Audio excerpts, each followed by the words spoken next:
खालिद साहब आप बताइएगा, ये जो एक और जो एक शर्त है यूएस की कि जी जो इनका ईरान का यूरेनियम इनरिचमेंट प्रोग्राम है इसको 20 साल बल्कि इंडेफिनिट पीरियड के लिए जो है इसको आप ख़त्म कर दें। एक तो ये बात थी, उसके बाद उन्होंने ये भी शर्त लगा दी कि जिसको जो ऑलरेडी है उसको शिफ्ट कर दें टू अनदर कंट्री। ये तो बिल्कुल ईरान को ये भी एक्सेप्टेबल नहीं। इसका मतलब क्या, इसको शिफ्ट कहाँ करना चाहते हैं? देखिए, प्रेसिडेंट ट्रंप का जो हम भी बात कर रहे थे और नबाना साहब बात कर रही थी कि एलिमेंट ऑफ फ्रस्ट्रेशन है। इतनी बड़ी सुपर पावर ने हमला किया, 40 दिन ईरान ने सस्टेन किया और बहुत दुनिया को सरप्राइज किया, इंक्लूडिंग अमेरिका।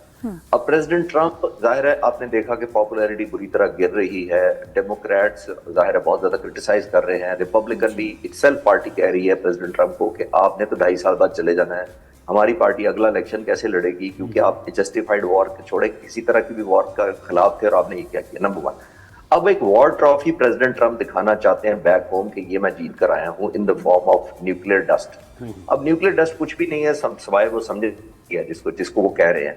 नंबर 1। नंबर 2, एक बड़ी इंपॉर्टेंट बात यह है कि इस सिंबॉलिकली सही, लेकिन ईरान की भी तो माइट है, ईरान की भी तो ईगो है। 47 साल से प्रोग्राम को प्रोटेक्ट कर रहा है, खासतौर पर पिछले 20-30 साल से तो सैंक्शंस का सामना कर रहा है। तो I think more of egoistic है प्रेसिडेंट ट्रंप की तरफ से। दूसरी बात एक और है कि जो मैकेनिज्म दुनिया तय कर चुकी है कि ऐसी जो atomic energy, atomic release, enrichment related होगा, उसका एक इदारा बना हुआ है दुनिया में, इंटरनेशनल एटॉमिक एनर्जी कमीशन। जैसे इन 2015 में ओबामा ने एक जस्टिफाइड काम किया था, हालांकि वो 2-2.5 साल मुज़ाकरात चले थे, फिर कामयाब हुए थे। प्रेसिडेंट ट्रंप चाहते हैं कि मैं कोई प्लस करके दिखाऊं, लेकिन प्लस हो नहीं पा रहा है। इसकी वजह यह है कि आपने एटॉमिक एनर्जी कमीशन को कहना है कि आप ये इंस्पेक्शन करें, इसकी डिस्पोजल करें और इसको वेरीफाई कर दें।